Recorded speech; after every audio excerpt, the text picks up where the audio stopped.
Yo, adesimo mamajo emamako aba edeba ene dwumedie so ewo the seat show.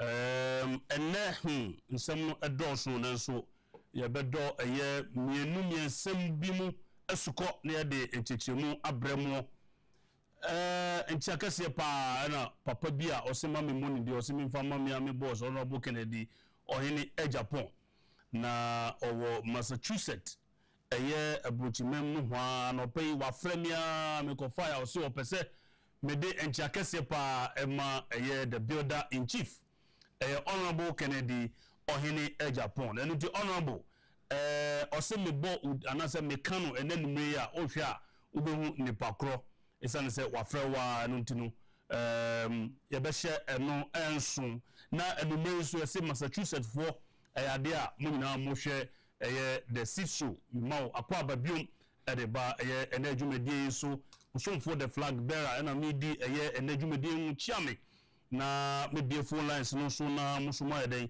motumi afre akire modwe 0240550899 dru sabre na oso afre na wakire wadwene efa ensem a yebedi eho enkomo ene enumrei na ekamia yese yesisa ade achi na se yante asem fufura enye eruti oman Ghana mu de bia yeti asem fufuro enuti nia efa memene honhunu ena eya yebedi ehon komo se be ya yebe ya hweyi na yeso yeni ada ho ne ehun ya ekoso ewo oman Ghana mu titiri ene ewiase afa na nyina ensem a yebedi ehon komo ne za Honorable Kennedy ohene Agyapong adano asem a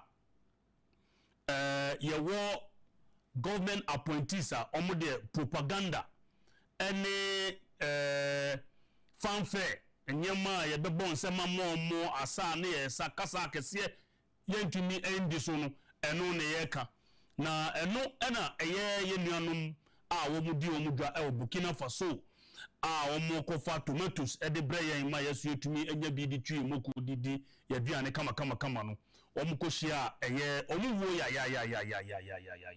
na sebo ya toto ya nyeme ya ka enye ne se ekoba ne sa enuti enana Honorable Kennedy Agyapong obo apron na wakache delegates se esese ye yesa enyema we esane se enim ochina asem enti ensam anase ensam ana Honorable Ken eka wo abra na wo bo apron ebi ena akosi ewo Burkina Faso senka ye sufficient self sufficient ewo sa Burkina friends the tomatoes ankanye ne se ye traders eden akọ amakoshia omu enunti sansemi esia na amaya kai Honorable Kennedy ohene Agyapong ene ne niswade hu a owo edima oman Ghana sanyeme ye ya enye no se ebe anka sa de we ensiu but at least ehuma asa tomatoes ya aban de nisike gwemu ema nani ekon ema oye deliberate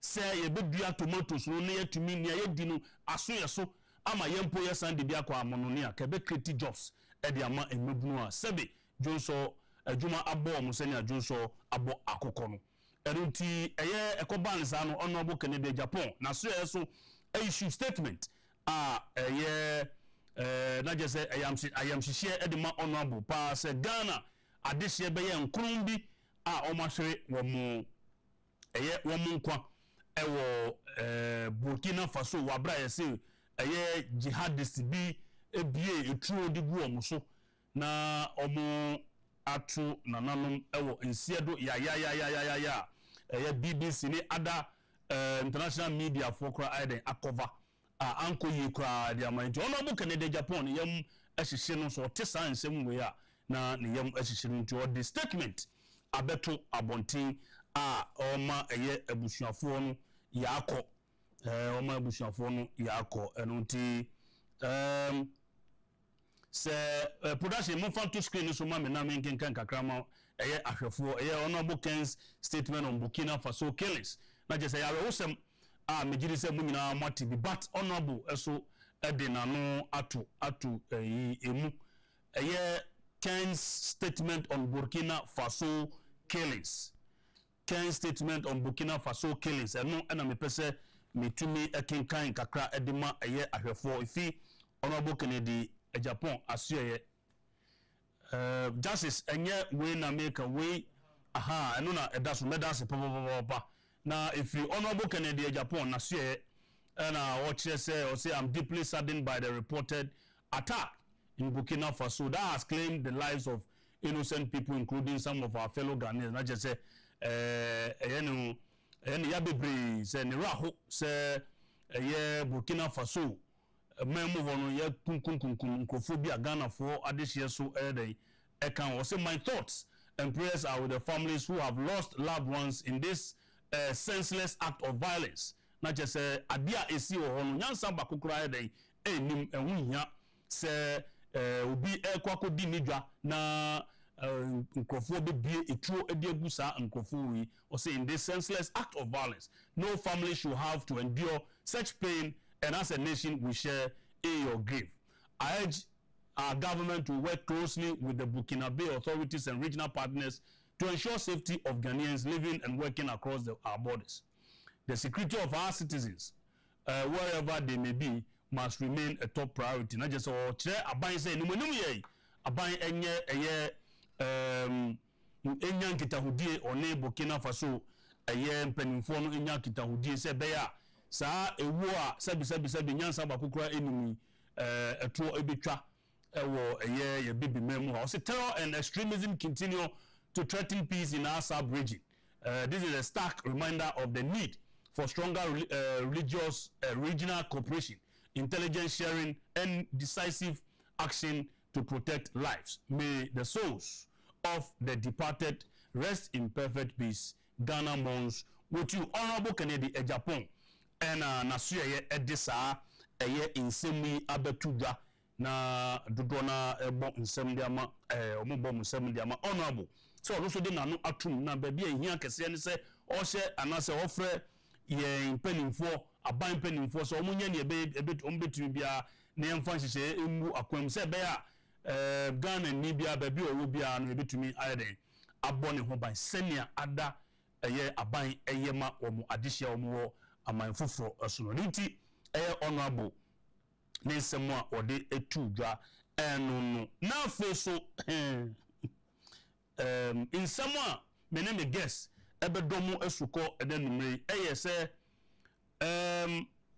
honorable Afenyomakin a ɔyɛ minority leader Osahin Afenyomakin ɔde nsɛm bi atu dwa wa set the record straight na ama nkrɔfo apagya nsɛm no ɛde akɔ a different level of discussion.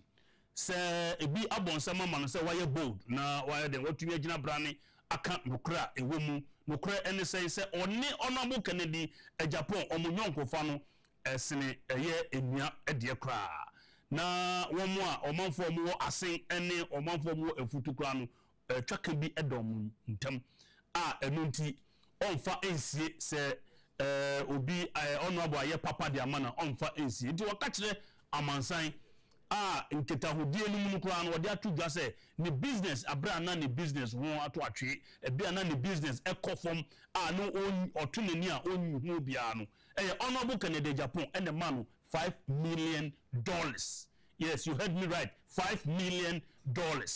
And not tell the personality or the person called Kennedy Ohene Agyapong. Afenyomakin actually say ne wotire no ne business na egu ana honorable friend o say Afenyobra akasa obefra mi Afenyobra. Yes, ebedru me so me production team muslim me mo da mo trust mbo ho ani afemi kobra bro na me demirika of o say honorable friends Afenyobra na budget $5 million o amai bi etumi call World Bank ko bob besia $5 million e de bro mo country honorable eyi ni bottom sika $5 million e de ma Afenyomakin say fa kokko share o business num na engineer na wo so munyedu na ye bema ne ye ka wo so ayeden watumi akabi enu nti honorable ye obi a ono no wo hye nipa den enipa hi omo wo aban mu omunya opportunity besom Ghana enya bi gu ombotom emu ahi ena wo kire okra $1,000 a obeden obema wo omu ahi no omunya $1,000 kra omode ohia $1,000 on the mouth nanso papa yi ema Afenyomakin $5 million say on fan konko she ni business mu na obi aye saa de wei amawa yɛse wanya hwee anase bibi amma wase a yɛbɔ no korɔ no ana enti sɛ abatro aso ahwanyo ma kena nyɛ sɛ ɔkɔfo so nkrɔfo sɛ wɔn ngongoto abama obi foforo anase wɔn ngongoto abama ɔno abo Kennedy Agyapong omanfo na ɛwɔ Futu constituency ɛyɛ ahwanyo ma ken ne mpɛso aso no wɔn nkase wɔn nim papa ɔno abo Kennedy Agyapong ayɛde amɔ ɛna wɔn kɔ demonstrate saa ɔdɔ no ɛde maa no ɛwɔ abatro a ɛkɔɔ so ɛyɛ 31st January afei mu afei ahwanyo ne bɔne ne sɛn sɛ ɔno abo ɛdi ne hu ni ɔno abo Kennedy Agyapong ɛdi ne hu ni na ɔmanfo a ɔmo wɔ Futu constituency wayɛ ɔmo papa ɔne ɔmo atena yie na ɔmo kae na papa ɛdi ne ho asi wɔ sɛ yɛnto ne so aba na ɔmanfo no ato ne so aba no na kyɛ sɛ ahwanyo makin ne bɔne a wayɛ no ɛno nti na kɔnya koraa anasɛ ne post akra a ɔdi wɔ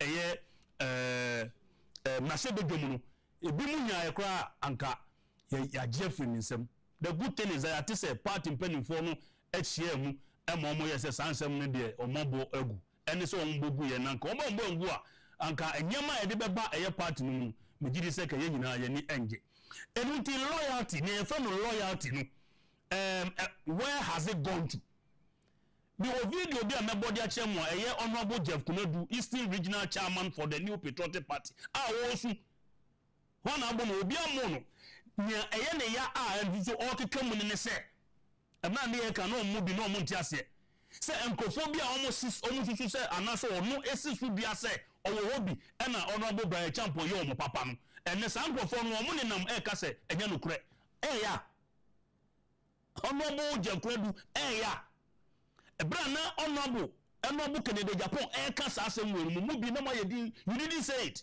yɛdi yɛ o candidate anaso waspirant de wɔn sɛ wo kan ti senkamene wo anka honorable ɛka saa asɛm no anka I will support it we don't do selectivity what you say na bɔ video no de akyerɛ ahwɛfo wabra mpanimfo bi a ɔno ɛyi honorable Jeff Kunadu mekyia wɔ n'anum yi ɔno ɛse ɔwɔ hɔ bi ɛna Brian Champo di sika ɛma wɔn for ɔmo campaign sɛ nipa no ɛdɛ Brian ɛkɔ contest no ɔmo bɔ no boni a ɔmo sɛ nyɛ no korɛ ɛyɛ di yɛ honorable Ken no na mo bi ma yɛ di ɔn sɛ ɛfa wɔ fikyire deɛ ɛya nti meka akosi loyalty a ahwanyo marking a demonstrate beyond reasonable doubt sɛ obi a ɔkyerɛ wɔ dɔ no anasɛ obi de wokɔhwɛ nko a yɛmfa ne nkɔhwɛ wuo nti ahwanyo marking ne bɔne ne sɛ ne mpɛso asofoɔ ehunu sɛ Ghanafoɔ especially maburu no adwuma abɔ mo sɛ ne adwonso abɔ ɛyɛ akɔkɔ na honorable Kennedy Agyapong kɔ ɔbɔ apro ɔkɔ Futu no ne nsɛm of job creation or de kɔtɔ wɔn anim no wɔn hu sɛbesɛbe nyansa bi wɔ mu ɛma wɔn tɔɔyɛ sɛ nkɛ bɛyɛ a dodoɔ na wɔn kɔ market ni baabi a wɔn si yɛn fa ɔno abɔ mbra no ɛneɛ wɔn so wɔn de wɔn ntoma bɛbɔ sampɛ nkurɔfoɔ no ntoma no akɔtɔ abama ɔno abɔ na honorable ahwanyo market ne bɔne no no nti ne post a wɔdi po no yɛahyɛ ase gidigidigidi sɛ yɛbɛyɛ dɛn yɛbɛhwi n'ase akonnwa na saa adeɛ wei ɛyɛ adeɛ a yɛde yɛ ɔmanfo a ɛwɔ party no mu adano ne bɔ mo ka yɛ sɛ the current member of parliament for Agyusu constituency lawyer Kwabena Boateng ɔno so na wɔkam ɔno onim course a wanya ɔno onim messages a ne nsa aka about sɛ yɛbɛgye Agyusu seat na afiri nsɛm ɛna wɔse bo mogye firi ne nsɛm a nyame adom meyɛ teacher ni ɛgyina yɛn maka yɛkɔpɛ teacher ne bi deɛ ɔyɛ teacher ni nti obɛtumi akɔ back to the classroom na agya ɔno so atumi ahwɛ ɔne na abusua at least ɔsan yɛ lawyer nti obɛtumi akɔ ɛyɛ my lord kakrakra no wɔnyɛ biribi kakra di why are we doing this to ourselves constituency executives even electoral area coordinators polling station executives bebree kɔ ɔmo kam sɛ nkurɔfoɔ huahua sɛ because ɔman support to anaasɛ ɔmo kɔ support to honorable Kenti ɛbɛyɛ ɔmo afirim na woyi ne firim so wakɔpɛ ne baabi atena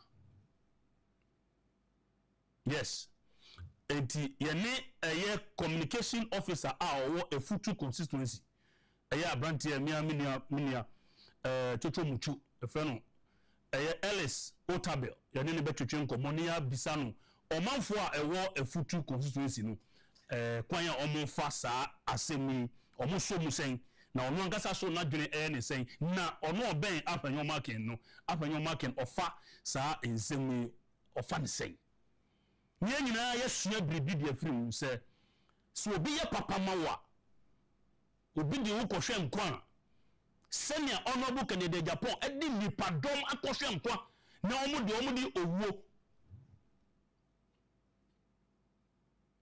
omde de kohwe owuo no afanyo market akire se dabi ono de onye buniaye. Some of you are watching me we are part in penny for enye honorable Kennedy Agyapong anka mo even MP ni eyi amudi kamunya. Some of you got appointment through his influence. Say abrantie na bai wa bre enti yamani bi ene mo nya bi ahyem botom enti mo se onfa nasem enkodo enti yebedi enu hu komo na afi so. There's another issue. Okay, before me call the other issue no so no me saka eye abrantie a ye frɛ no some no not some Ellis Otabel ne bro ne bi ni nyina koye brofu menim sɛ ɔno so wɔ kwame na bi anase ebobi ewo mu a me bisa no ahwɛ me saka eye Ellis Otabel ewo ahoma no so ɔyɛ Efutu constituency MPP communication officer minia otemi nka no adwo mu akwaba meche wododo the football mete won papa na American wajema hewa prepare usimpa nti everything we really look at that it's not kind of like that abo na about teenage dodo nara tin dey wa from not activity of all then nana atu techi yo na tebe ani tin na so wa jama hena wan nana atu techi pato jire ye mami yo the program protect later metonka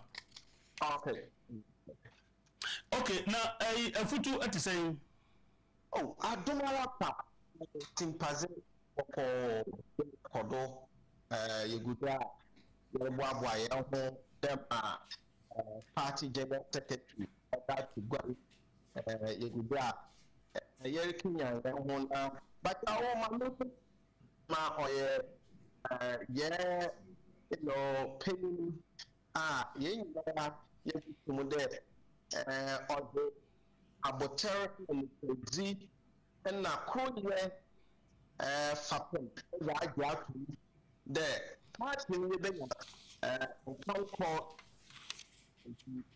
odena hoden oye teta alhaji mahmud bawumyanich nti mitia honorable Kennedy akompreko enyi na mekwa ntia no fama the flag bearer of the new patriotic party Dr. Alhaji Mahmoud Bawumia.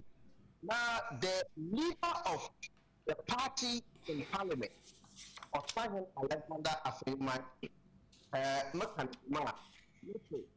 together in oneness, in the unity of the party, will be victorious 2028. It is important for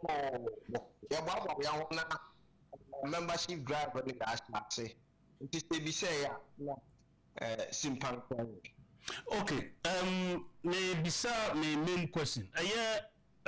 Honorable Afenyo Markin or the insendi atuga. Na otwetwe mu na one I think City TV or so edi nkomo efa na brabo ni business line ene na keka ho. Enti nkomodie no mu na na kopie se no obo Honorable Kennedy Agyapong abaso papa wo nipa waye edi ama no se ni wiase a oba ye ohu nipa oye so charitable ese Honorable Kennedy Agyapong se ni se interest se ni business nanka ni business kura collapse guani ana Honorable friend say ato bra na budget $5 million you enye cedi simple $5 million ana utie kasa na je se enye ennekro asem ne yeka enye ennekro asem ne yeka manu $5 million se ji na fa kohye eye wadwumam se be ya adwuma no begina brane na wo so waye bema ne ye kasa wo so wakabi enti afanyo de ode eye asida pliesie ena ma honorable Kennedy ohini Agyapong na ode sansem we atudwa wa bra yakoto eye presidential primaries obia wo za aye successful fefefe na eye efutufo ekoto aba no boom edema honorable Kennedy Agyapong akowie se ne position a odi ewo eye mrahye bedwum minority leader no kofo keka se wan support eye Dr. Mahmoud Bawumia na wo hwe ekwan a efutufo nde to aba no edema honorable Kennedy Agyapong na che se onimu bi o influence ye enti na konya na odi ewo eye mrahye bedwum even though wo bone wo modern no ka yenhwim na se akonya ema asemi akoraise a whole lot of issues efutufo muti sa ensemu na mo de tutu eye honorable Kennedy Agyapong ne relationship with Afenoma Kennedy moa papa no edi aboa na omanfo na ewo efutu no omo fa sa asemi sei yo da mamen ejum man Ghana ya manyo obetintuma na ensemport pa ekuku da wo so ekamo na we moye ye shape opinion for our democracy and our development. And see, all the time, National General Secretary speaking on similar platform on your city letter, when asked the same question, that the party is not considering changing or signing Alexander Afenyo. Yeah, that's right. The leader of the minority or the leader of the party in parliament. And see, for me, listening to the party general secretary, I haven't known that there is that contemplation to oust him out the leader of the party in parliament. I have no, I don't have here at all. And I know the party and the youth of this country, most of whom believe in the leadership of parliament, would not have it if anybody contemplates changing or attempting to even discuss the possibility of changing him as the leader of the minority, in parliament. And the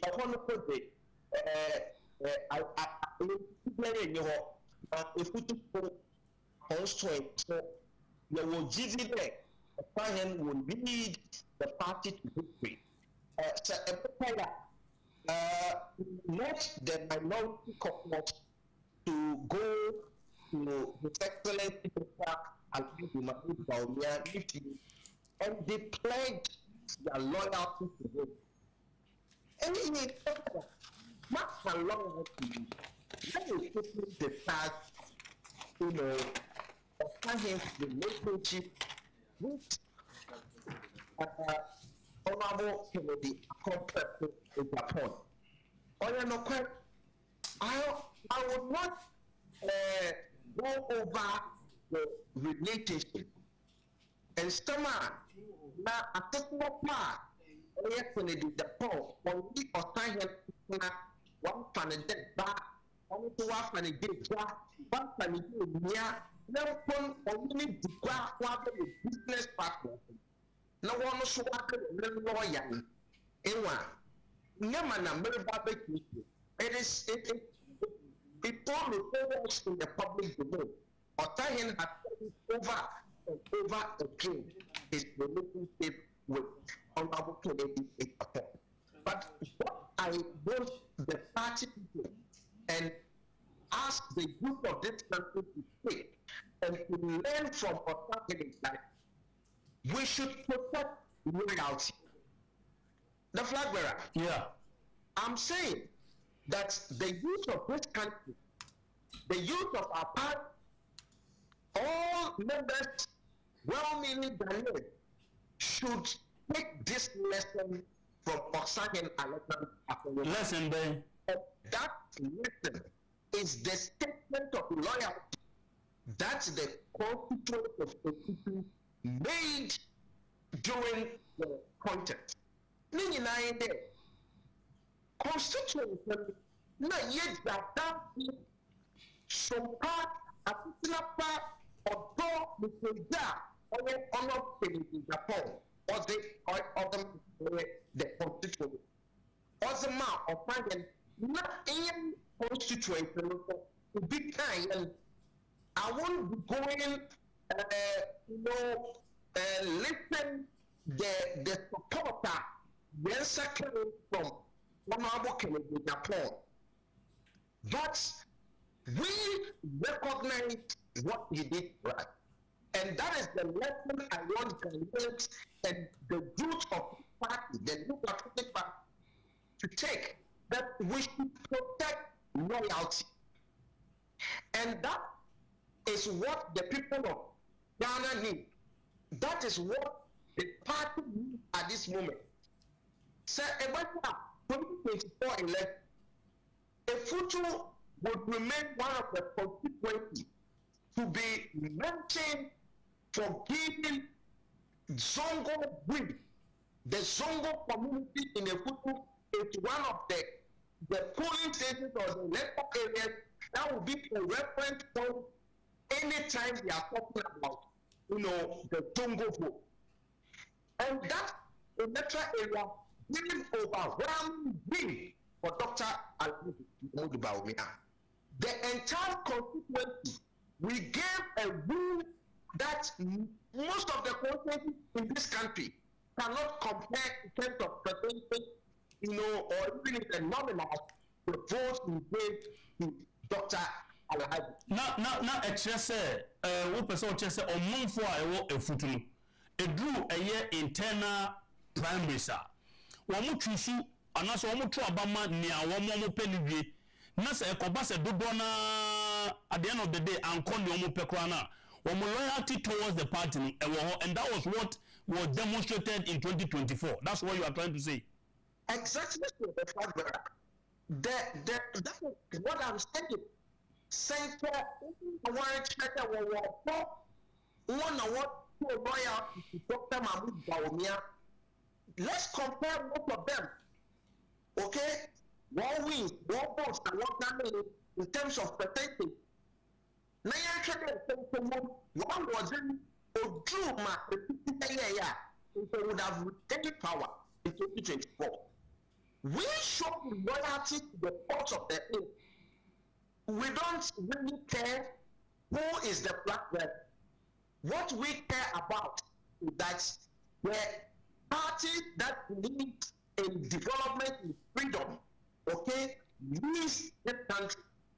And anytime yenya opportunity now, we need to maintain so that trade that the NPP gains power, retains power, we are able to achieve that.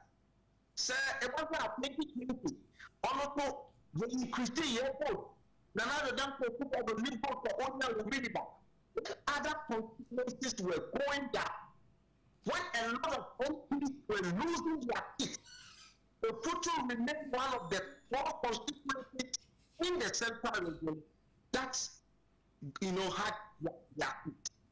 Okay, I mean the 9 constituencies in the central region in 2020. Even in 2024, will remain one of the four constituencies. Our loyalty to the elephant, to our logo, is unspoken. And we are one thing, Osagen has pledged his loyalty to Dr. Alhaji Bawumia. All of us who believe that we should protect God, we are going to show to Dr. Alhaji Bawumia more of the loyalty we showed Honorable Kennedy Agyapong. And to the party people, I say again, protect loyalty. And was no party, maybe Warren, Mercy, no, the party will come NDC. The statement of Simon has made is a lesson to ask party members that we should protect loyalty. It's I'm so happy there in all of this. Okay, the general secretary has come out clearly that the party has no intention whatsoever to even consider changing the leadership in parliament. Because there's no that a photo, when it comes to the occasion, when it comes that we do it, we will always rise to the occasion and gather the needed, votes to put our party forward in any electoral, period. And see, the flag bearer of Tanzania remains our minority leader, and I am so hopeful that with his leadership, he was at the University of Cape Town as the guest speaker, speaking so much in detail, explaining the party's ideology, telling the history of the party to the youth of this country, the university, youth who need to rally behind the elephant emblem so that we become so attractive to the Daniel. Or Simon was out there doing that for the party. And so I know there with time, but I can't see after election, who would want to say that, and in every political party, there are ambitious people. Yes. So you can have people who would want to show that they want to take that people did.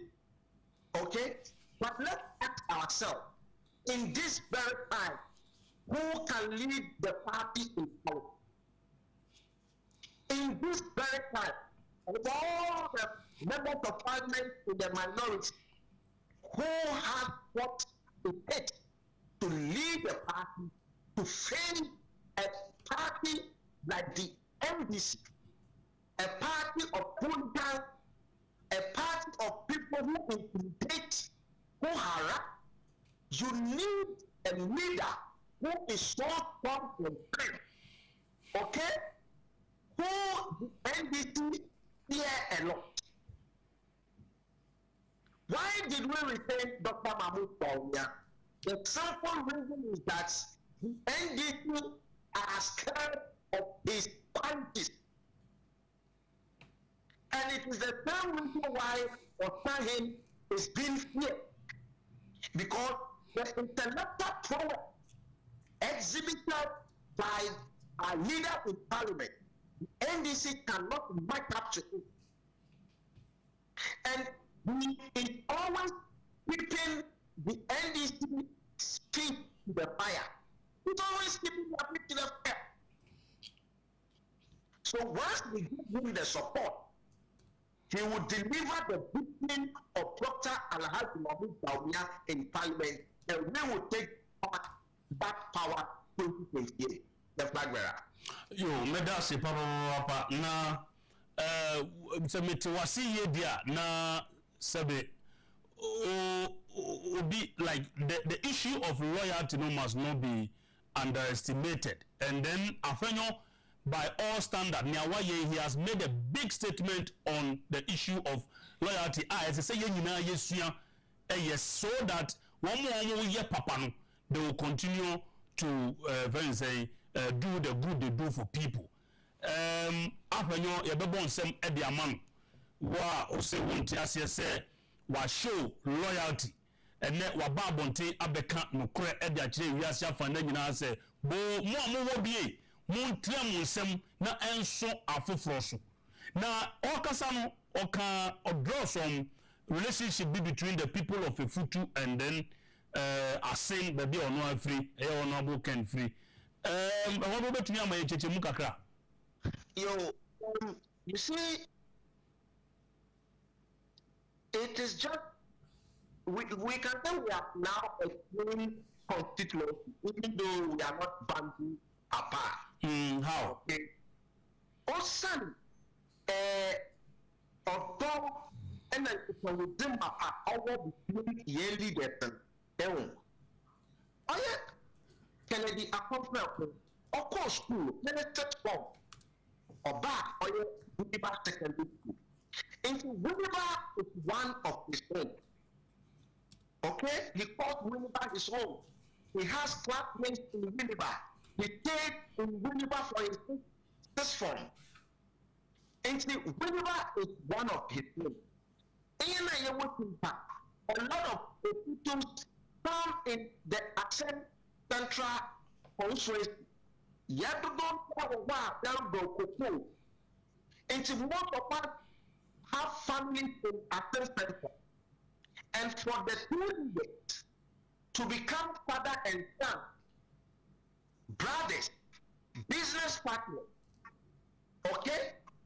The two constituencies, we have merged our interests. If we have merged our interests and one of us is going for a content, it is only natural to expect that a Futu will support a brother coming from Accent. And in the event that a Futu man is also going for a content, that person in Accent will also support a Futu man. On a particular part, we interact a lot. Kencity has done so much for the constituency.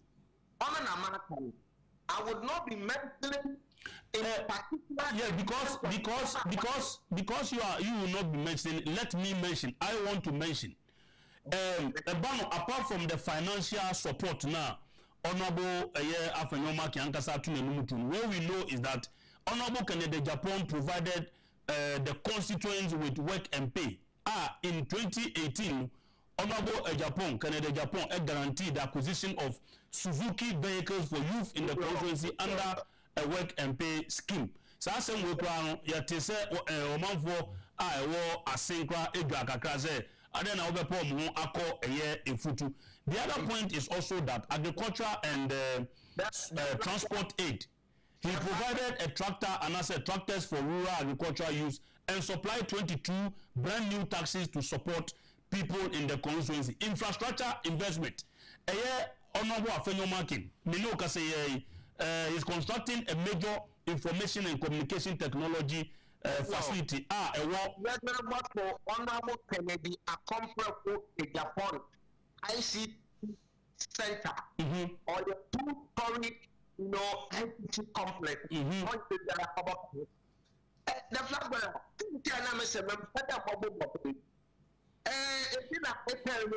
I shall not constitute legally.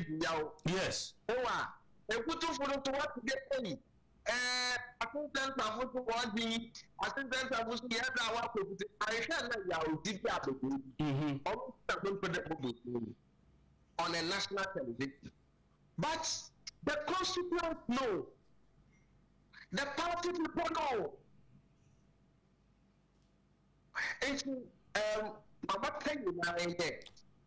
there's nothing we call weakness in cooperating with your fellow. Yes, cooperation doesn't mean weakness. Cooperation doesn't mean weakness. And we must cooperate with each other because out of that cooperation, there will be unity. And in that unity, 2028, there will be victory for the new patriotic. And so, a background, young people, what I'm now, you there, you're not from party, you're not from cool, there's a whole year in the Mukoji, in the book. That's right. We are not shying away that we supported our brother, our father, but since when did it become a crime, say, a group of people support a very saying, Obia message or the message not all Makuma. So the other people said Dr. Baumia, and also there are other places that will catch you or say, if you want to Obama. There's nothing wrong with it. But then I say other people, the Omutu Obama will be based on Nipanaye Amoma. It's a crime. Of course, the flag bearer. During the campaign, I have this picture where I said that home support is a good thing. Okay? Home support. Look, His Excellency John Dramani Mahama. There's something a lot of people don't know. But the Guan community is the largest community in Ghana, not even the Akan people. Which community? But the Guan community. Guan, the Guan okay. community. Okay? It is the largest community in Ghana. It is not the Akan people. They are not the largest. So if the Guan say that we are supporting our own, you can understand why the chief of the Guan community would endorse John Dramani Mahama and he become president once again. So home support is a good thing. So what to Anamona Okaneki and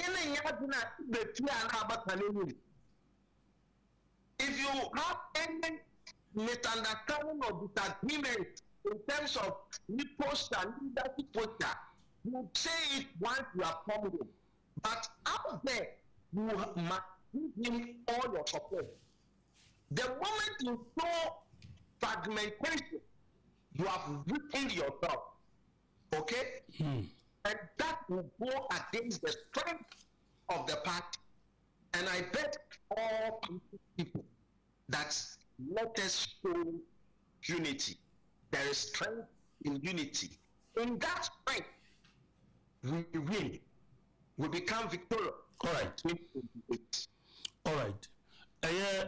Ellis, Otabel, I will say, the local name, Nana Atotechi, I've been a open local name. Musa Mupe Brofudi. Muna will be a local name.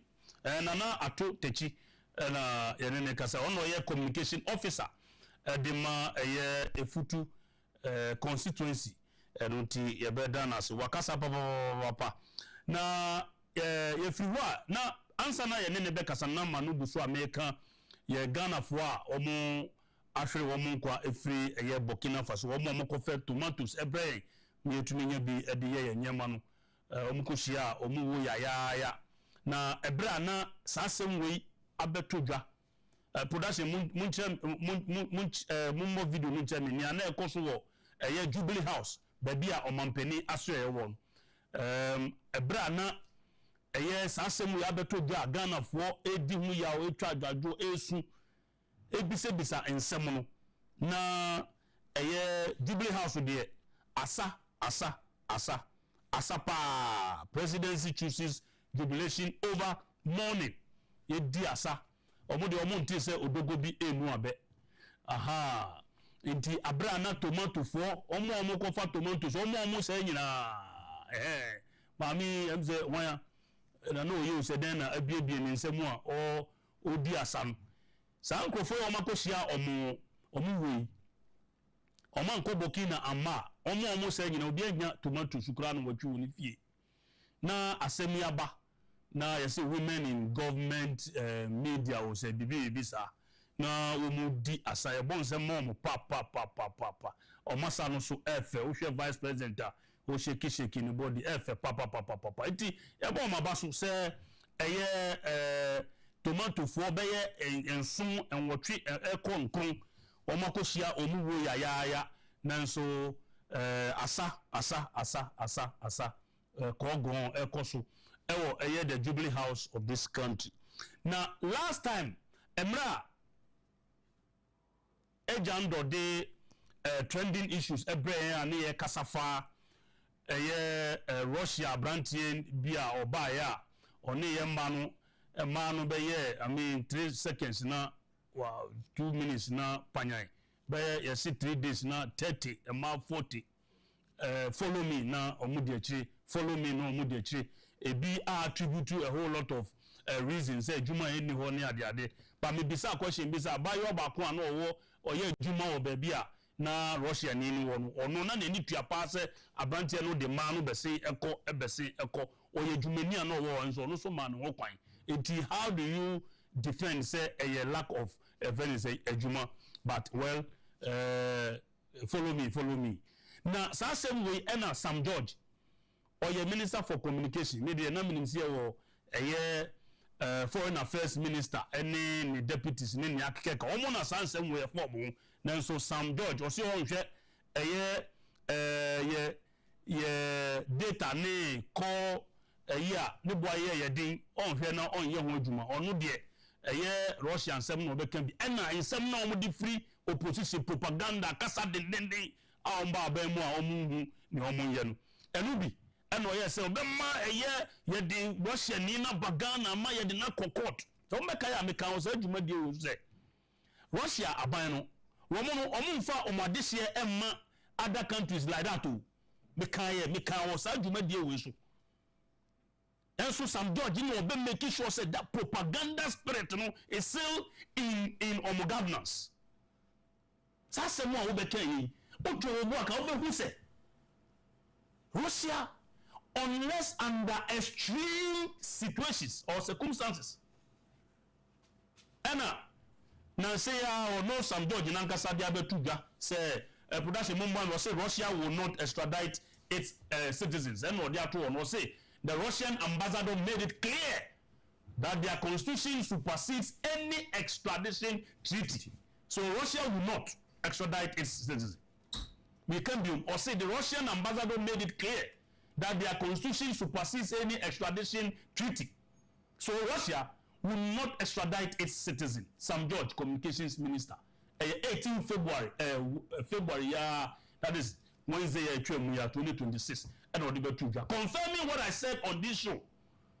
Say, Okasa, when you will take kakra. What you say? Say, you share a crown, you share kakra. There were protocols, there were treaties, there were various forms of agreement. Ghana, a signatory to. Opposite signs are a year treaty ni protocols. Now, you may be one more to me yet. What you say? Russia buying or say the constitution as to say any other Libya or no crowd inside the Agosha. And all the treaties that Russia has signed as a signatory, opposite much says, I am a woman who to me fire no and the pa or constitution, ya or constitution na yendi and young bunu, woman do move pa, not the one constitution say, woman pa.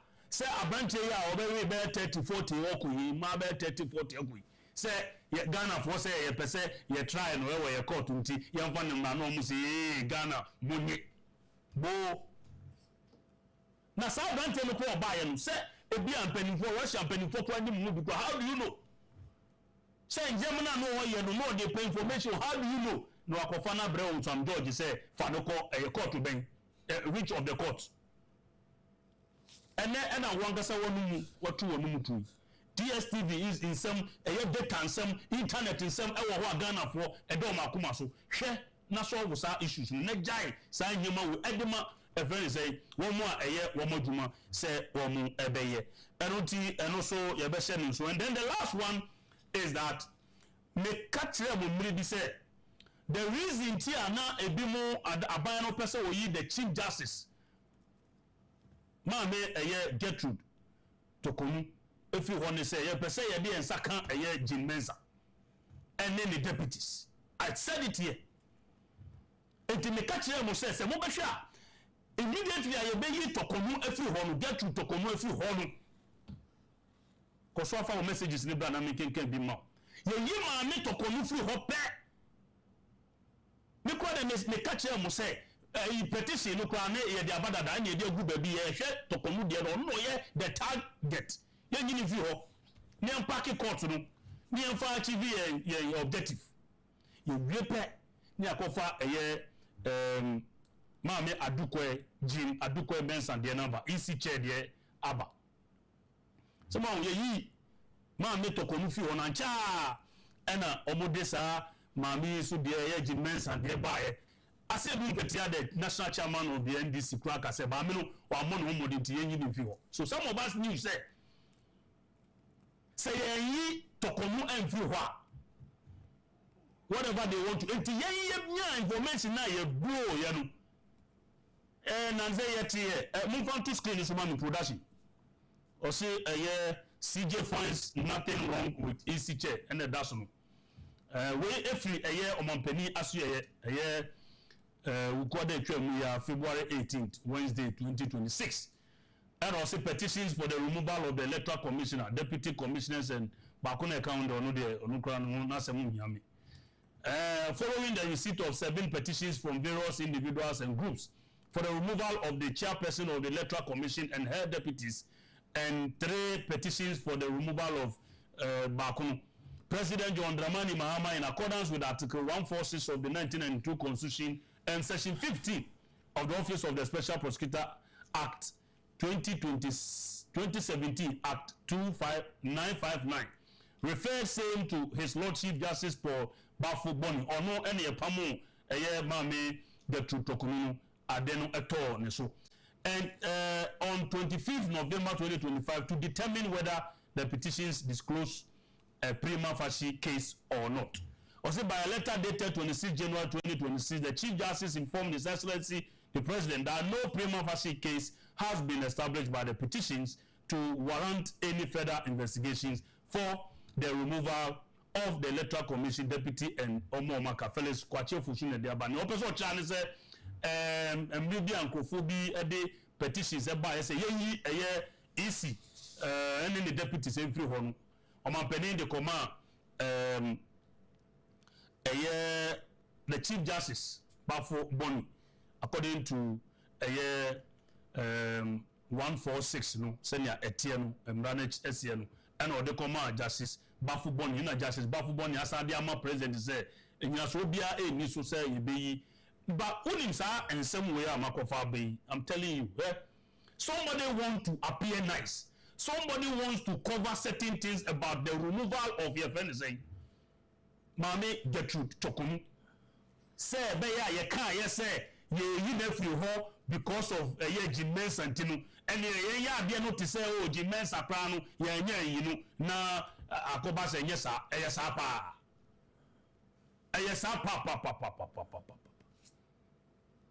yes na ye wo oman mu ha ye bompa ye say rade be ma ye kwantinte keke ni ahwe baby a ede enyema ebede ebeko akusi enuti mu be hye nsoma Assemblies of God papa bi wode nsem bi atuga na se mo be kan ya aprobo ana honorable Kennedy Agyapong wo bo se omanfo ana se delegates no ebeto abama na no abedi party nanim into 2028 no Assemblies of God papa yi esisudua honorable kan se be yanka eye insore no won job creation enuma biebie no enye omu focus some be kan ya me we sorry akokan sa asem no yes honorable Kennedy Agyapong akokan wa sorry dem say I think some is it Perez Chapel or so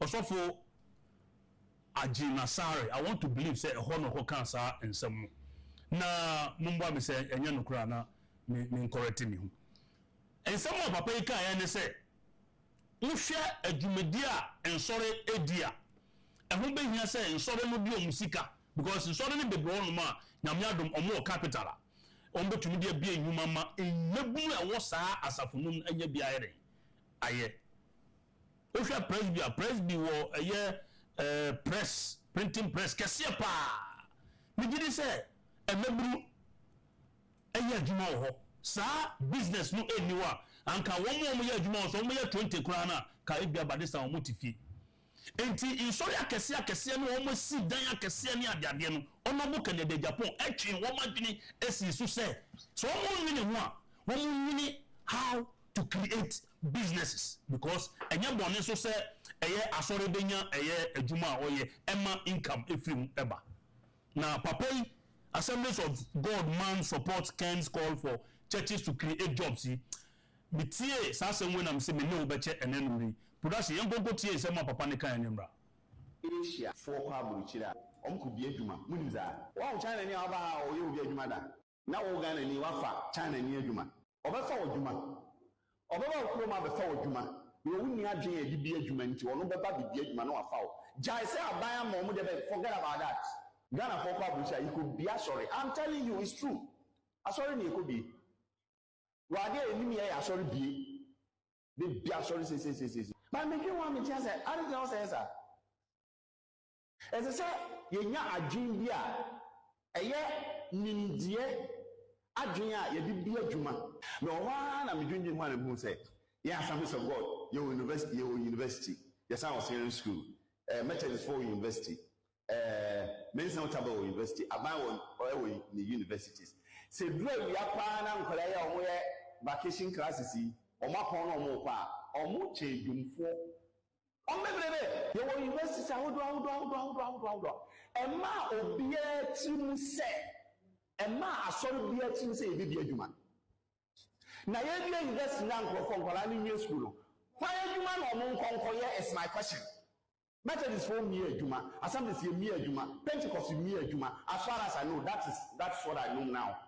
Schools, science schools, university, science schools. Now, I'm going to read to Asia for Kabuchira. Could be adwuma. Muniza. Wow, China ni aba or you be adwuma da. Now we're going to wafa China ni adwuma. Obefa adwuma.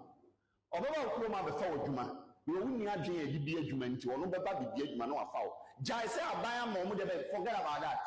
Ghana for Abuja, you could be sorry. I'm telling you, it's true. Sorry, you could be. Wade enim yɛ sorry be.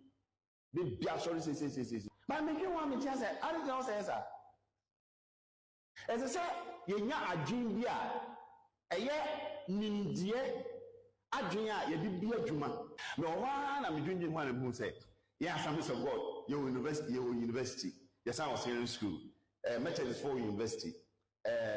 Mensa Otaba wɔ university aban wɔ ne universities sɛ dura wia paa na nkɔla yɛ ɔmo yɛ vacation classes yi ɔmo akɔn na ɔmo kɔ a ɔmo kyɛ dwumfoɔ ɔmo bebrebe yɛwɔ universities ahodoɔ ɛma obiara tirim sɛ ɛma asɔre biara tirim sɛ yɛbɛbi adwuma na yɛbia university na nkurɔfoɔ nkɔla ne nwie school no hwan adwuma na ɔmo nkɔnkɔyɛ is my question. Methodist for me adwuma, Assemblies for me adwuma, Pentecost for me adwuma. As far as I know, that's what I know now. Schools, science schools, university, science schools. Now, yo, Papa no man, you need but GNG TV, Adaroma, and Kasa, video, but in some more, Wakano, a mood, but someone, a compare, a can't, a can't, nkurɔfoɔ bi criticize no ne saa na keke ka wɔn a wɔadwini so ano sometimes papa no kasa they are not able to decode it ɛno na Assemblies of God papa yi aka ho asɛm remember me guest apase one or two comments bi message sɛ wobɛsan wobɛkɔ so de wo messages na ba mmerɛ no kɔ n'anim a maybe phone lines na also wakyerɛ wadwene nanso mamenda no ne wɔn nie aboafoɔ nkrato si ma me ba ne atoa so.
Yo, additional Msama Makwa Babim, the sit show, and I'm only a goose on the flag bearer and I'm a drum guest, Aji Edra, Yabeda, Nana, Ato Techi,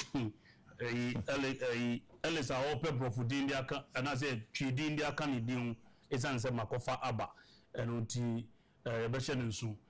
My guest, Unyon for Mijisa Mudu Dona Munu, yes.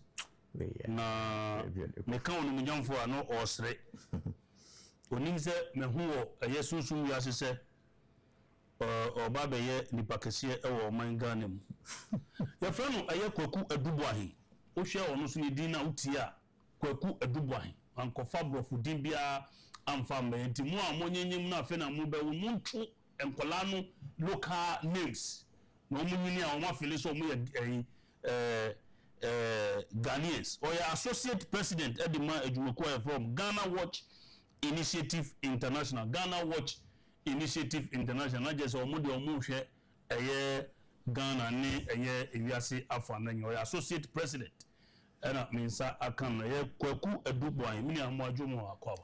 Mila say Ishe Hachi. Papa Bogodie. Oba the other Roma. Na Kweku na minim se ode yawo na Kweku no ze firi ana me na manya ni wo ya fra wo yawa ode amanaka enze asanzefo no mayemu no a lot of the times no ya wo obi ara na bonse ya do to opanyin bia na de udi ni nyina edina ma sa enti me na ya le metro no le frɛ no ya wodubuan enti na akoba ne se lidina na abadameso baba me ko no me yakwaku oh okay ono waka asem mu akwaba yeah answer na kwaku adubuan bebe mu the seat show me kanfo the builder in chief ehumai the amount ma kire mu se me din wum me ni patrosa se me din ewugu mu na chese me so me ho sunsun assist. The builder in chief written by Kweku Amu that Esquire and I make come for amount nyama akese pa na wo bugu mu hwe a package ne kama enti obia mpebi ye awo o se wo te se medin wo mu ntino wa che si book ya wo pebi o pese wo di wani ehun za mpa se medin no ewo mu a me mbetwa wondro ye ntra no entwa wondro nti wo pebi a wo betumi afre 050384 4796 0503844796 na one omo edin komo na so ekwan obefa so on sabe kan book no na wafa so me gidi se okenkan a ebebo bebre yes yen kamfo ade a enye emma efa honorable Kennedy Agyapong nko ade na je se you are guaranteed se eye enyama papa na ewum me say ba ko ewum a me atomakuma so pa any a year what and who a presidential material should be. Ubia a better say presidential material no a shada a linen a viscose a tie and dye natural the various presidential materials are no muka sansem person mutre idea a bebo be bring into also fre a 050-384-4796 na also waji wodi na wakenkan na bibia aye kama gogu oba nsem a ya bobo so ankomo me eye futu communication officer di nkomo ene nia miankasa me makeka ho nsem no mema obeye 5 minutes bi na odi abopo ansa na yakọ me ne nkomo di nu let us see before and maminchia the constituency for ya amasamanfo na memfa enchia mu eden so ema honorable Kwame Akompreko Agyapong okendinia osunda hepa ema mofrane won enchima so esua se ebetimi etutu ye na mo esi akwampa so na back to the issue of Afenyo na okay the loyalty listen sometimes say these issues will even crop up because this issue here about election course were futu and what to abama honorable Agyapong into ama afenyomaken doesn't like Baumia. It is neither here nor there. For me, it is a non-starter and a non-beginner. And yet, I same cry yes here can. Okay. If you say primaries now you call one and then contested. Now you're NDC, CPP, There be any PNC for as far as I know, MPP for MPP parliament presidential primaries and then you call it. And now MPP more one and the person who support honorable Agyapong. And then MPP before. Now honorable after your mark where you did on MPP. And also the loyalty of Bravo baby who called Chilman seem to have been a brabum near Opai to his aid. And he said, yes, near Opa de Kotokono. And then I brought what I say. And he said, no, Chris, I support you, honorable Kwame Compare Agyapong. Now, Odibuano, Emma. One constituents kasa say omumwano na no man kwase de yese kono na minni say wayam fum so baby yese obi gina baby kwa kwa say see twene to ase akonya every ho because listen in this world now there is nothing like loyalty the fagbara there is nothing like loyalty okay there's nothing like loyalty two can never walk unless they agree. Bible mwasem kra Bible mwasem ena mena wonanti me koto leader bia koto loyalty for himself said ye wonoma odi machi no say e ba me say ye ko amame a say nya wonoma begina akwa amame. That's right. Enti enu na kire onipa no odo ene tema wo ma on commitment ema enti say oyesa de na dini ni say wayem from so oh baby the issue cannot work unless they agree. Almost 3-3. Almost 3-3. And now they account. Oh, eti ena yeba emaya atwenjim go told me condolence to the families. Ebusia yeba mushade. Se ye kwa kope bibia befie e de abeboa ebusia akọpẹ bibia befie e de abeboa ye ma na ebehu ye no na ne abatu ye nie oyi ni sei na abatu ye yama ebi afiri mu ama bi soda hospital na me nwanwa se we nyina esi ye kire no na nka abanya nka oyi ositi na nka odwen ne manfo ho ne ye hwe kwan ne se nka omu be so bakakra ne ya hwe kwan e befa so a abusuyi nkranke be chichiro mu re ne mu de ehu na de video na producers emboyi na omoju muni women in media at the office of the president na EIG ni I think say for me I believe say it is not one of the few things I say encourage muna ya nti ya ne say ma me akoso de wo mbe wiase ni dwumadi odi nu no ko no turn into mintus no tro friends a blue no the bank crying no supply man crofo kakaka no wanya bi dia abusia e betimi abane se nka me ma me neto no. That's right.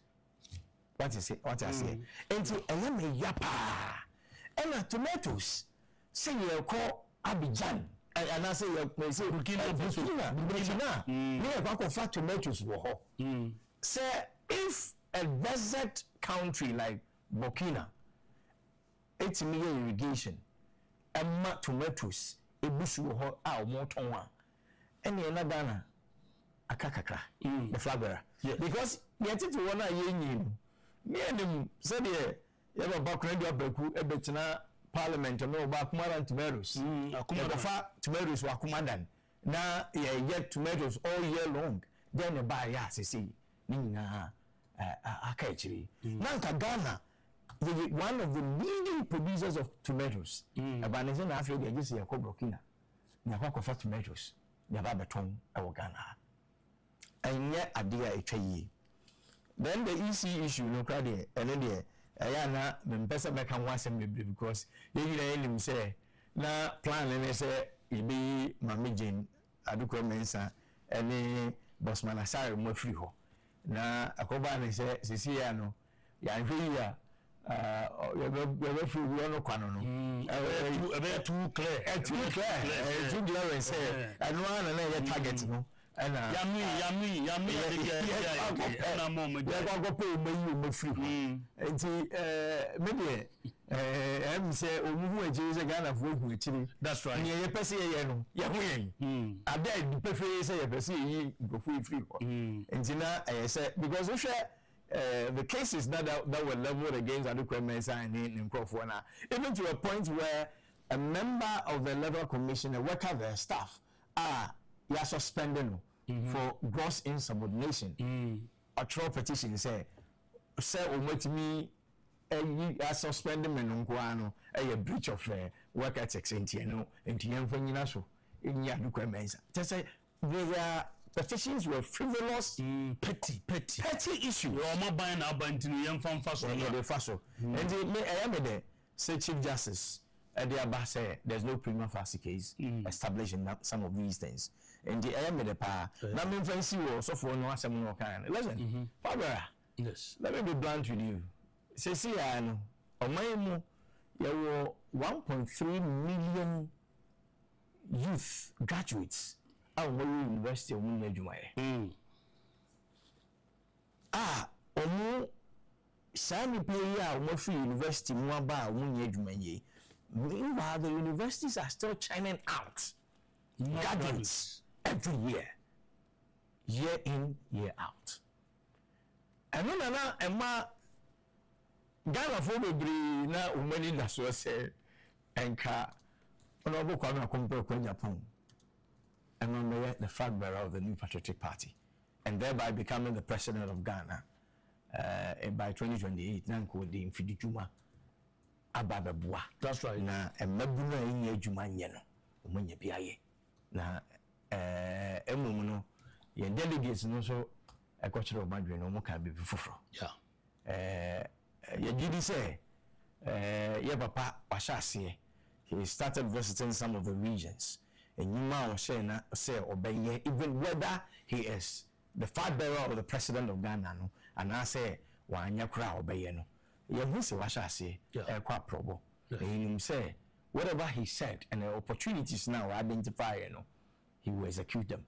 I'm a medum and yejumai ewakana. That's right. So okay, yeah, everybody. Now Gogola Ebema say approximately Afibian Mebunu and Pim Oha and Yechi. And a free a year school pon ahodo eba na ubisa won say serious very serious. Or see between 100,000 and 110,000 students graduate from various tertiary institutions, that is universities, polytechnics and annually. Very serious. If your mind one deliberate say would you focus mainly in human then the country doesn't have a future. No. Graduates are all churning out every year. So huge. And once no cremo room say Sasamwe Maka. Na message is serious. Say it is becoming a national security threat. Yes. If we are not careful. Yes. A national security threat for us as a country. Say a mabuna a school bano. A juma be anywhere clear cut a juma beer. And in the last election, a boy NDC. He said, NDC for a woman say, and maybe we be able to feel when you go far. A Q-net as a me buy, say, a friend is saying, one job, 3 shifts. Did you know the 24-hour economy no go buy? And you started to see a trumpet. And you would run a cold team. And you share the last election. The friend saying, Justice, boy, a year, Papa Guzitando, Nisam no, they are to done about 24-hour policy no anya by force no fato so man na media cost tie eno na man mabulu no ne ko mo so se yenyina ye tuako ni akoto ma NDC fi se wo si ewu ba adwuma baako enipa miensa na be ye enti and that's no okay normal omude ba ya we stand presidential advisor on 24-hour economy policy we so ya fa no e ma bosumi bia ye tua ne ka ye manu eye ho sika ne ho cars ne ade and then we catch say we can't force anyone we ebeburu o man mu atie o so won tumi force obi a adwumakuo no so on be 133 sepr we can only create the environment and incentives to make them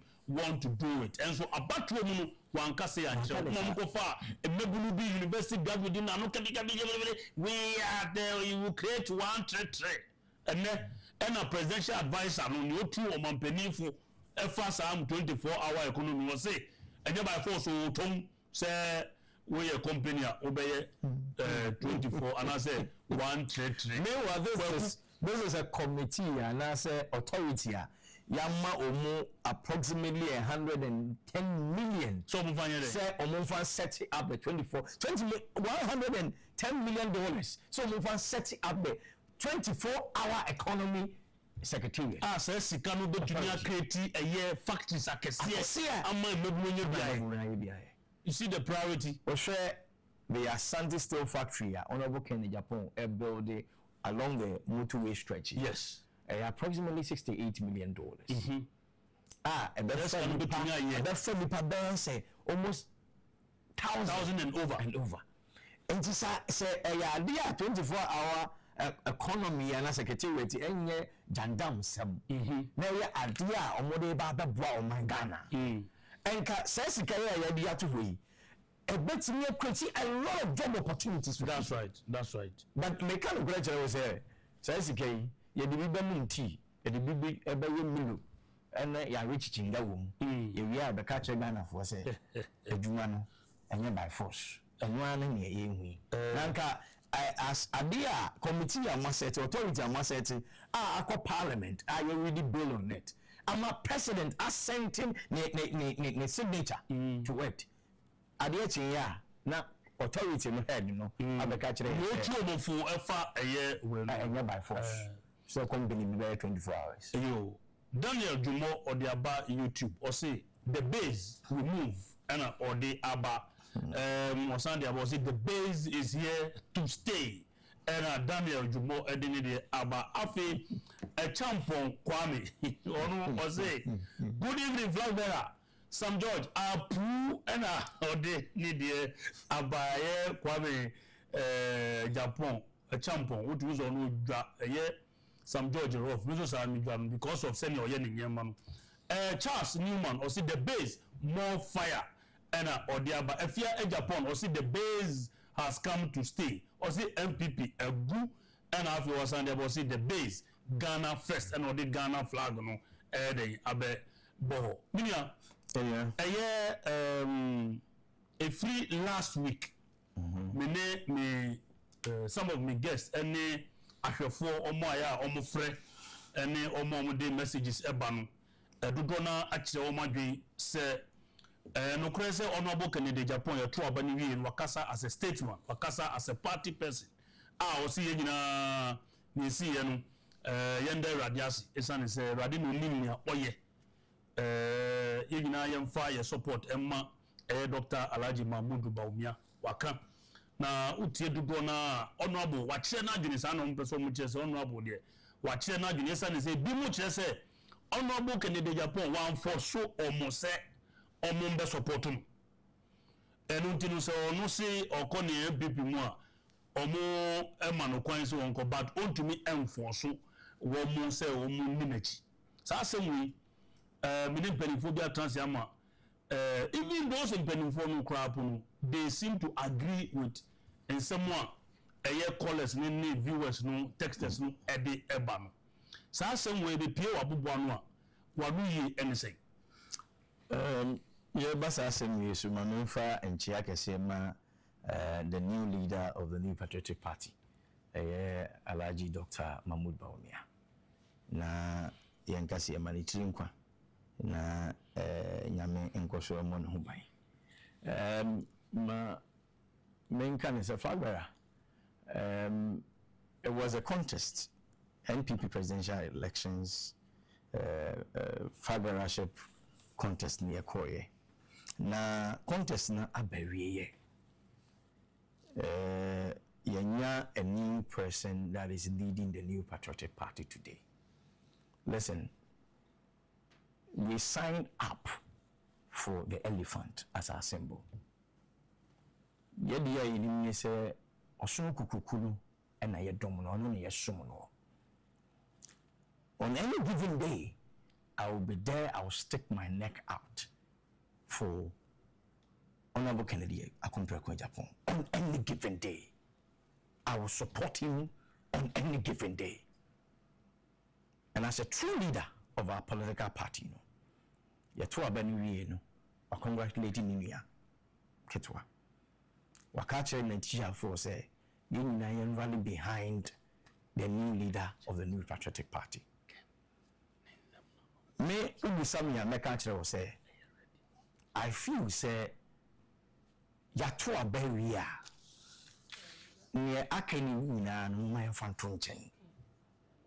A house divided against itself can never stand. A house divided against itself can never stand.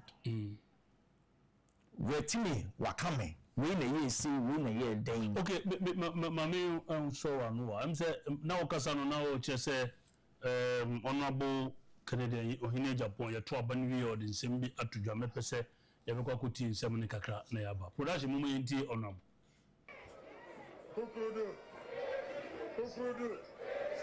Uprodu.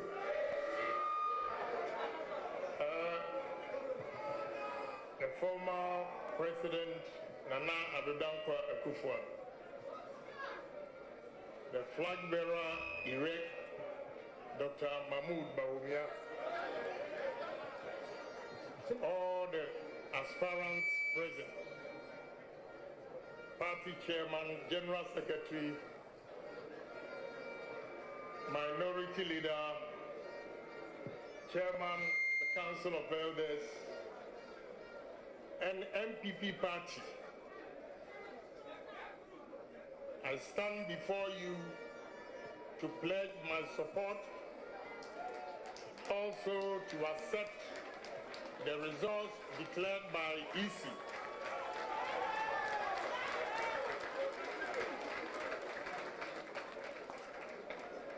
The delegates have spoken,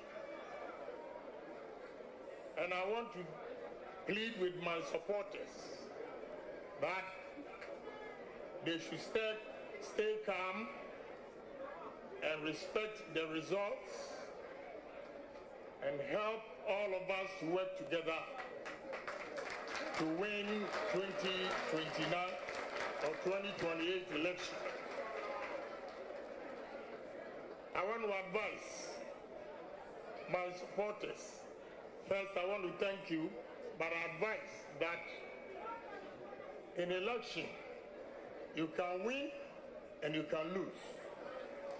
So if you lose, you have to accept it in good faith. Yo, Honorable Kennedy Ohini Agyapong, 31st January, wabra ya to abani wiye headquarters na or say he pledges his support and then he accepts the results or say delegates no omakasa no nothing can be done about it, and then or say I plead with my supporters to respect the results na yina yedai into me enko yenimo enisa eti mia ensemo Honorable Kennedy Agyapong editu odwa 31st January primaries abrenu wakasa now the body as support to the point you may, but you see watching this video they be am but watching it right now and ama me who say Honorable Kennedy Agyapong no kure pass wo bema when you tell me kaza wo bema I was just putting myself in his shoes say when we did nothing ɛka nsɛm a sɛbe yɛnka especially wɔn a ɔno akomprɛko ahyɛ wɔn mu da sɛbe ɛnyɛ ɔno a akomprɛko asa saa nkurɔfoɔ no kɛkɔm bɛde wɔn na ebi ɛte hɔ ne ebi gyina hɔ na wogyina hɔ na wohwɛ saa nkurɔfoɔ no na still ɛsɛ wɔkasa na kyerɛ sɛ it takes a strong man like Kencity Agyapong to do that. Let's face facts and put ourselves in shoes. Say a sukonoma bi na omo gyina ho omo kasa tia papa yi na osanya kokuduro na okan nsem okan ye me bona baso. Yeah, onti ase ni say ye ka Honorable Kencity Agyapong. He is an astute politician. One politician wako election are representing the people of Asen North and then Asen Central for 24 good years. What I say? And he owning all the nitty-gritties of politics. Say election, you lose some, you win some. And now what's subject to election now? Sabi, Ubia.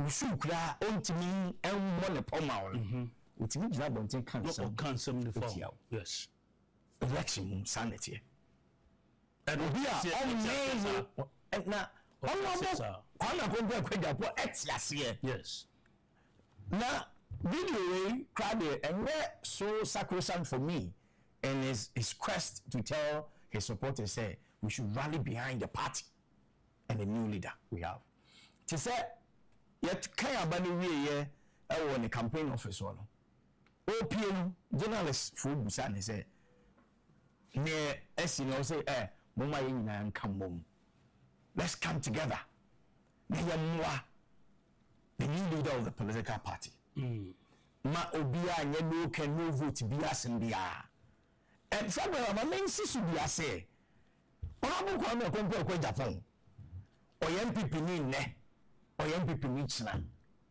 or be MPP need for the future. On your not be so free MPP. Now, one will be or no, you're a leader of a political party, or no one nature party, no one party, no manager, and Aswa. Or the guy say, because of Obi Sabu, Obi our man in life, Obi a nation growing to me lazy man. Ne assembly with the brother assembly okoka enti enu ti no sisi a wo se me free party ni listen mami kan no kwencho we nyina yenim the foundation or the formation of the base no na a coordinating team for the volunteer groups. We had volunteer groups no we campaign ma Honorable Kwame Agyapong Honorable Ken now over more than 200 groups, volunteer groups on we adwuma man. Ena me ye pe coordination amom. Ena ye call ye no the base say and over coordinating the volunteer groups. Na koye individually say we number. Ena ye do mu nyina kwa share that base na say. Ntina they were coordinating for volunteer groups. And may a movement, and may a party.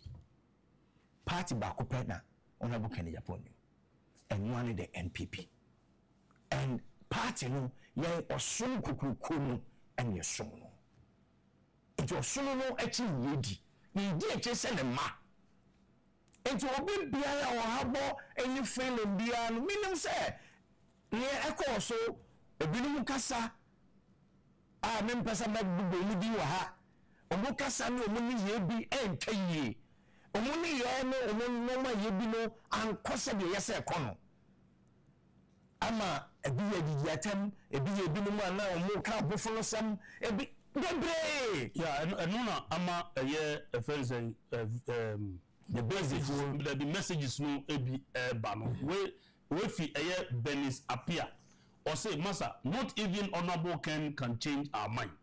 He can decide to pledge his support for whoever. We don't care. And a Beatrice appear, a Benis Beatrice appear on the Abba. Agyapong Kwame Asante about say flag bearer. Please tell your guests not to provoke our anger because Dr. Bawumia's supporters are still insulting Honorable Kennedy on Wood to me, and he's okay with it. Please, watching you live from they will equip him. This particular message, I am a witness to it. I was watching you to me, and my brother Gordon Asaribediako made a certain comment, and my friend national officer Bako said, "Omone omonkasa no munye Agyapong because ya two abanewi." There was an issue, sir. Dr. Bawumia refer. What's the name? Chama Wuntumi as the incoming. What you say? Ene ko geneti. Omomde try Wuntumi no omomde ka say Bawumia has a friend say endorse Wuntumi and all that. Fine, that is their way. But as a plenimu, amatese eminian say also pe national communications director. Na sebe nka wunya opportunity a ukotena wan somewhere a day in trouble. Can you say obi or what problem with say Dr. Bawumia can refer to Chama to me say incoming dambo. That's what he said. One man say muna mode mu re akoshe or sofi bi mu amaswa. Who are you talking about? How Elubina viewers nede come because they watch, they listen, and they hear in someone else. Then at the same time we come back in another fashion to say yankan your humble. Why don't we talk to such woman kind messages ni kakra and fan count? Also John Essien, also Master, the base is not MPP party. So please say something about your party and leave the base. A fear Agyapong where you need the nephew. And Kwame Agyapong was saying about say the point is MPP doesn't like Honorable Ken. How can a mad person in quote campaign for MPP? Please, your guess is provoking us too much. And Kwame Agyapong or the Abang. So just make your case, explain to what your point is. My NTS here, listen. Support base for Honorable the Agyapong. Now, in threefold. Your party for a bit is me and no flag bearer out here. And your ring in our share Honorable Ken Agyapong. I need dinechi. Your papa Kwesi Pokumu CF no impedimfu akeka ho enyina omo party for no mudi Honorable Ken Agyapong. Fi say ye the vision and ni chimpo ama on my Ghana anya omo na busuan ama on my Ghana enti na ni dinechi. Now, Honorable Ken Agyapong so sign up say only MPP and now the party no. No, one of the pillars of MPP. Be any more Ghana. And see, Najuma no no na yon planning na say ye MPP for ye piano. Two, ye na one mosua na ofu amanonia. 1 year said be MPP for they believe in his ideologies and then his tenants in Tina Obe Rally.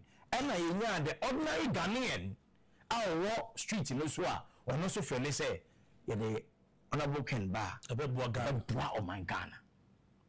And see all these people came into the picture to campaign and to help Honorable Ken. Now, Honorable Ken MPP ni or contested on the ticket of MPP for a flag bearer and they will lose you. Yes, the neck pressing now more pressing the neck say on two party no. It is not good for us.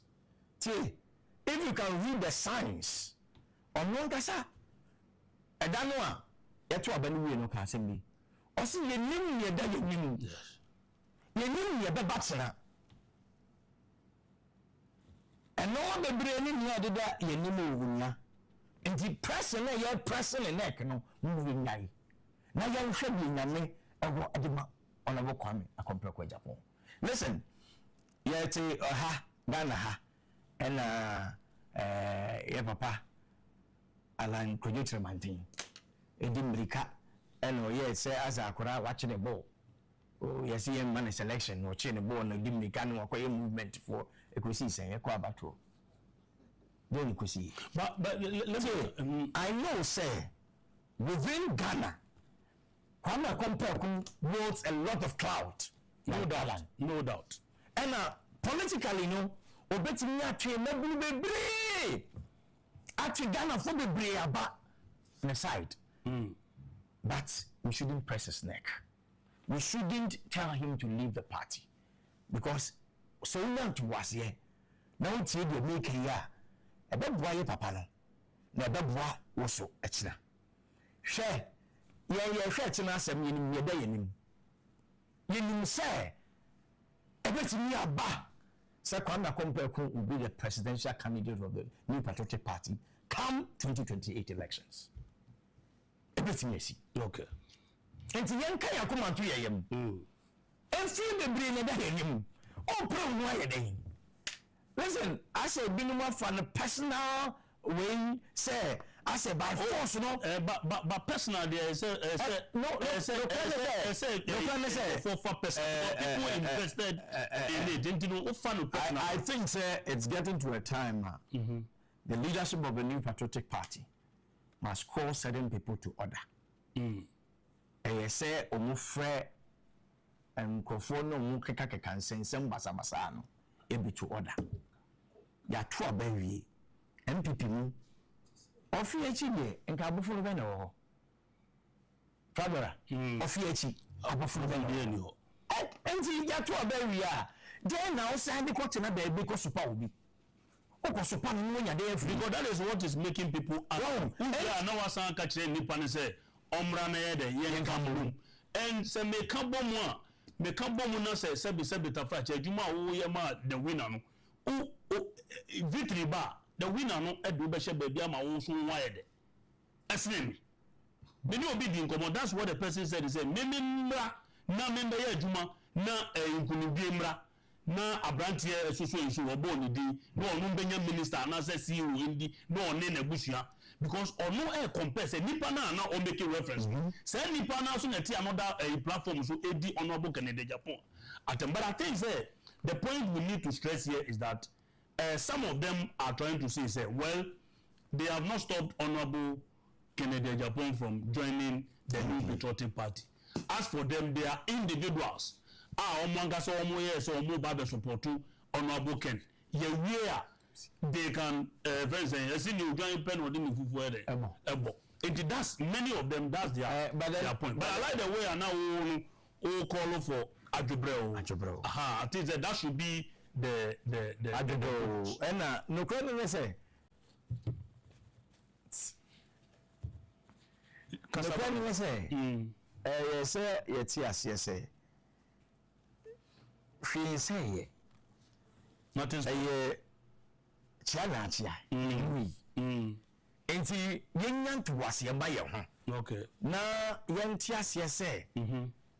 Yes say we protected the image and the integrity of honorable Papa Kencity Agyapong.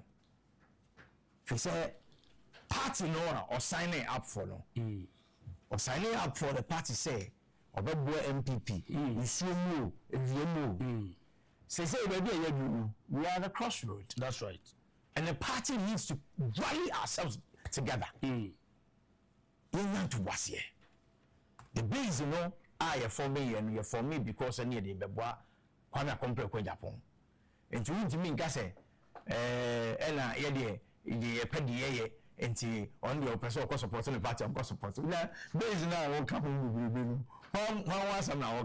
And you're Kwame Kompeku once an hour. Okay, from the base. Mammy be a phone lines, you know now. Minje Akufo-addo adventure kakra 0240550899 0550850899 na mrenoko minikwaku aduboahi na AD enkomo associate president in Ghana Watch Initiative International na minenu AD enkomo mami for toso odikan. Hello Flag bearer. Ana ni ko bo say boss nyame ade mo na mpato so e nyame adomi we ye papa boss honorable Kencity Agyapong ta na ho ye de no we ye papa akura ba bi o bi ade kan ho amen. Flag bearer mani tia mebre nimre one ne class nyame shira no ne kasa na de pele ne kasa na makọ ne kasa ye me da nkata okay problem ma ko ma se no ye ne de yenim asama onu abuken e ka tere ye ye ne yam prayer ho enkoye abia enye papa no woye afini this year kron woye Ghana this year Ghana puja ene onu abuken ya tu abaye ya papa lu ye o kan se mebre na me de to makoma proto ye besere se asama wo kan ya ewe me de se bi die to mi enti ye kan akoma nto yam ma me fa no empanto nchen ye hwe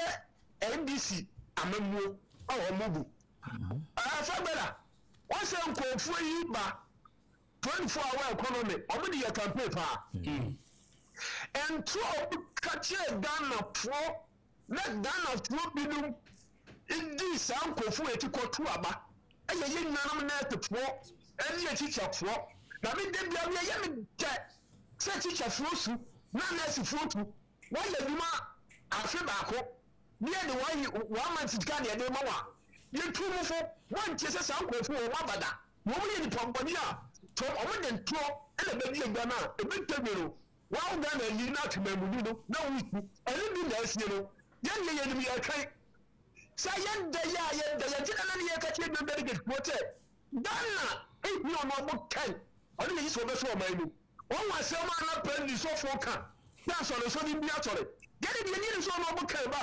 mmeranteɛ ne mmabaa wɔn bɛnyɛ adwuma yɛ o esumi nnuanum delegate ɛnum denti no wɔn ma nfa ne saa tɔbɛla ɛnum yɛ kɛse yɛ kɔpɛ yɛ bɛ kansa mu odi nyame nyɛ adwuma. medase ana ne kodu ɛna de ne de fi ɛyɛ central region ho aba hello good evening ɔfa patɔ maa ne so kakra ma mi hello good evening o voice no ɛwɔ fam mente wo nka.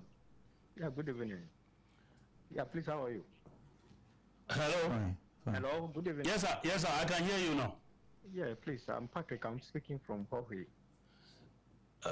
Please, can you speak up a bit? Yeah, I'm calling from Huawei. Patrick. You are calling from Huawei? Yes. You are Patrick? Yes. Oh, my God. Yes, sir. I'm calling from Huawei. Please try again. I can hardly hear you. Sorry about the inconvenience. I can hardly hear you. Send a bit between your ding come. Hello. Of our dinner with Dafrefi. New Adubiase. Mpacho Kasamami. Mpacho, na sadia ne ehwe no ko wu tiri tv a ade a ye di ye honorable Kenya do ye mbebe wa hye ebufu na ya ne ye nyu opportunity say e betumi eden akasa ama gu mpemfu ani ye koso nyina ne ba o nya ohu wate ni se Kenya wa egi no ono so enifu so wo akita fopa ye mu bebiri ho de ye hye ne ayi ye hye da ne ayi ke oba nkonso ye ti am sese o ma ye meeting somewhere for support to Kenya no you will mean constituency including some of the people I in them now one year can have some after no it is new opportunities one country is home big grandma amani mao Kenya ya yi then we better no sooner and the book says near you any time yo bidase papa say we try to tell the amami hello yes I didn't be do afefi Problema com a Agyapong. Mr. Agyapong Pacho, o kasa free? Pacho me kasa free do be kwa benya. Pacho kasa mami. Ya chia ona bo kare Agyapong. Pacho Josu. Tre ahoden ne nkwatenchen ma no. Amen. Ya di omni se Ghana ha no ma ho nya atwom. Asofofo nyina bi mo ka ho. Ena Ghana fo mpanifo su bi ka ho. Se tu aba ewie na se ye pipi mpanifo no enim se enipa sumasi ye dinatem omo ntime mfre meeting ekura anka se enipa sumasi wonya de o ye no se no mo da so dinatem de a na wo de wo because empanifo guba bi se oni akola bedidi na friends e on sa okro de empada that's right Yes, eti catch him pen for Ghana say Baumia, the Paluku Dam now, a friend, there were this castle day for Yeno. So this can now on Pamra, or Muchino, near you, yes, in a Ghana sky area. The mechano. Yo, that's a papa, also the new Jeffy. Don't call me for last year, bet me for back. Hello. Hello. Yeah, hello, but you didn't even have The first free. I just told you. Ajen Kojo, but Odi. But you utie who TV this one, buy a feedback into them so at you a year phone now with the call. So hello. Hello.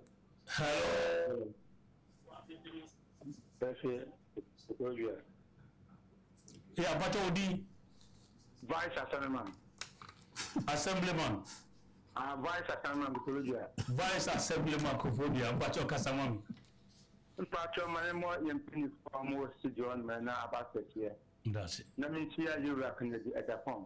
Namina, Madame Man can consent to check your trouble, Madame Antoday. You will do on my akufo-addo here. Or your NGC, about 1 to do for the Agyapong. Or your NGC. But the trouble do a saying sicker. I get campaign a boca. Campire to one of you. But I did to the Nayabako. Then tie the reality. But we was one man. Wow, capture was sent to us anymore. The one seven to Eban, I'm not in. The best for myself, open my chat more. Open my chat. You know, I'm not going to buy a canon. Or seeing I have to me support and tie the winner in the achieve. Not pass into medicine, and you to me. Now you know what trainer young Yesika, you top the animal. You need to generate a boom. And I can't know, and I can't wait to say. And you're fine. But I'm not going to say, you're picking you back. I can't. I don't really. Hello? Hello? I'm saying, drop line. Also, the need here. Akufo-addo. Hello. Okay, my man, 30 seconds. Hello? How do you mean my parents? Yeah, no more drama. You got job. Yo. Hey, no more kind of way at the end. Yamia don't know where Paramount. My son, why are a brand here? Why fine? Oh, young couple, your dad. Yeah, then Yamiasi. Oh, yes, no, never one. So, say, no one better why you're the other. I can't understand. Hey, what the bar? I'm so young, and that's all now for a home. No bread fear, one quad with Piara, one quad the party, Pofra, baby. We move. Aja, here, but that's Ajani, my last caller, but then you're different Akufo-addo a buy. O say, Obi ni capre ni simple him. As no Obia in the form of contribution or they support to a campaign. I'm going to say more. Yejai Obiawo ni ope. Soldiers here. Ajubro and Asenia. Na me guess I can. Mia emeno aye be 10-15 seconds na. Wadawma. Ni besre. And it's yenianum non kama akumantum yem. Na yenhwe nyame. Onu ne ni ebe bidu baby e yedru. Oni no nim baby odi yeko. That's right. Nyanto wase ma wo. Na yankamum se a new patriotic party baako. Se honorable kan ni wini ya. Nke ye bepe se wo mo other side so ba be support no. Ana mbeboa. Enti de onu wini wo ho no. Mo ye ni na chi se party baako. Na watimi wakame. Ene wonu ma efufura wo beka ye ho a wo be campaign ma honorable kan no. Omunti ase se osun kokokuru ni ye wo. With one common goal, one agenda, a common sense of purpose. Na empenyofo so frɛ wonu mu a ogusuwa wo kasetia honorable Ken eto ayampia tie we win election we campaign then do now so we win election we are there's no other campaign engineer wasa kwotena team fufuro so ka na wo to ayampia na wo kasetia honorable Ken na chitafo no eso mfa so se obiya yanka yantwe obiya amra fi se onipa ba ko bia bia na onipa mienu woni fie o wayere o ma a o mbeto aba obi a wo hia when it comes to election enti yen twe yen nyina yemra back together na yen foster unity within the party na build a strong base make the party attractive again na yen fanko facing NDC come 2020 and in a bit me aboye jo bedase eye minia kwaku edo boahe ena mote ni kanu unfortunately ha ene emre ebema yede dwumadie nu asi yebeda mo ase papa sani aye kanu enya atem didi eye adwenkyere esno bia ne nadwen esno bia ne nadwen enti ye makwan mo bia eche nadwen ade na obede nu na papa ewo mu nu enyina ye den yafa Madam Wasi, me guess, you mean show, Ellis, I don't cast fee, a foot to me, and show more modern messages nearby, more free, more muscle, more cause, and to me, amma, through Yamia Duma, a year, Quada, Ebe, Yebishia, Macram.